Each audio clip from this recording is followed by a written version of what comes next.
সংগ্রামী সাথী ভাইয়ের আমার, আপনারা জানেন আজকে সকালে দীর্ঘদিন পর আজকে সকালে চিলমারী উপজেলায় একটি বিএনপির অবৈধ কমিটি দেওয়া হয়েছে।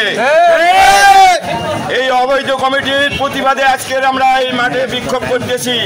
আপনারা জানেন আমি চিলমারী উপজেলার বিএনপির সেক্রেটারি হিসেবে 10টি বছর দায়িত্ব পালন করেছি। আমি দীর্ঘ ছাত্র রাজনীতিতে ছাত্র দলের সভাপতি ছিলাম। যুব দলের দীর্ঘ 2 টাইমে আমি যুব দলের সভাপতি ছিলাম এবং আমি বিএনপির সাধারণ সম্পাদক হিসেবে 10 বছর আমি এই দায়িত্ব পালন করেছি। আপনারা জানেন এই দীর্ঘ 16-17টি বছর আমরা এই আপনাদেরকে নিয়ে অঙ্গদল সহ আমি এই মাঠে রাজপথে আন্দোলন সংগ্রাম করেছি এবং মামলা হামলা নির্যাতনের শিকার হয়েছি আমরা বেশি। আর এখন দেখতেছি আজকে যে কমিটি দিয়েছে ফেসিস্টেক দিয়ে এই কমিটি দেওয়া হয়েছে। এই কমিটি আমরা মানি না।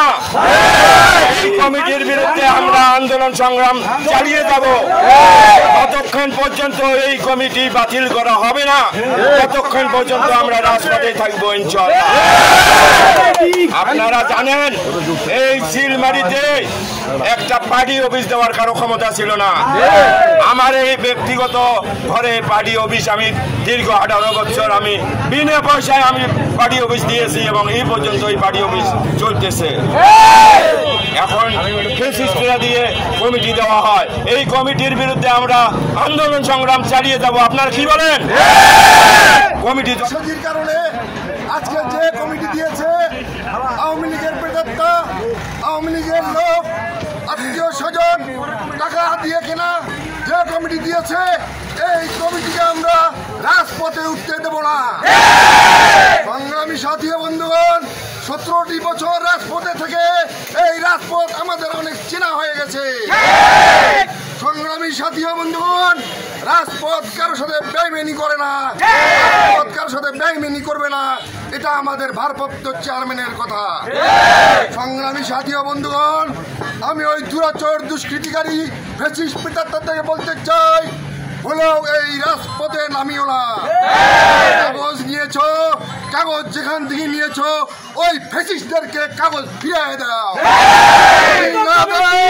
রাজপথে যদি নামার চেষ্টা করো পিঠে চামড়া থাকবে না। সংগ্রামী সাথী বন্ধুগণ, এর সাথে আমি একটা কথা সংযুক্ত করতে চাই। কুড়িগ্রামের কমিটি অনেক দিন পরে আমাদের চেয়ারম্যান অনেক যাচাই বাছাই করে কমিটি দিয়েছে। মনে হয় শস্যের ভিতরে মনে হয় ভূত আছে। আমি বলেছিলাম এই কমিটি মনে হয় আশার মুখ দেখাবে কুড়িগ্রাম জেলাকে। না, এই কমিটি কুড়িগ্রাম জেলাকে ডুবিয়ে ছেড়েছে। যে কমিটি ফ্যাসিস্টের দোষর দালাল দিয়ে ভরা, আবু হানিফা সদস্য সচিব সে ছিল আওয়ামী লীগ ফ্যাসিস্টের দালাল। শওকত আলী সরকারের ডানাত ছিল সে। শওকত আলী সরকারের কথা ছাড়া সে চলতো না। এই ফ্যাসিস্টের সাথে এই শওকত আলীর সাথে তার অসংখ্য ছবি আছে। জানেন, আপনারা জানেন নাজমুল হুদা পারভেজ 18 বছর 18 সেকেন্ডের জন্য রাজপথে ছিল না।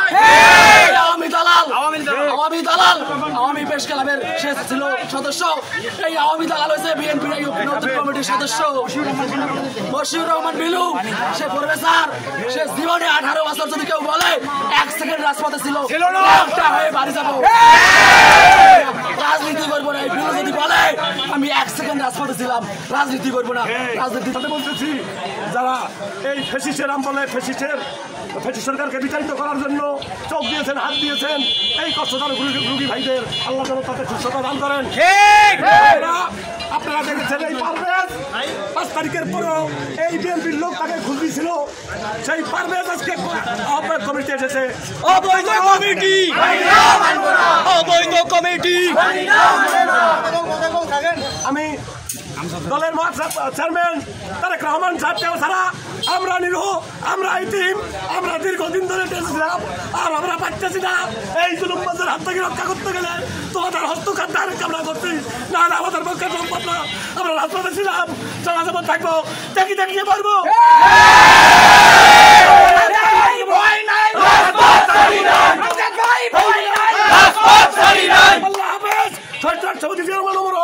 দেশনেত্রী বেগম খালেদা জিয়া জিন্দাবাদ। আগামী দিনের তারেক রহমান জিন্দাবাদ।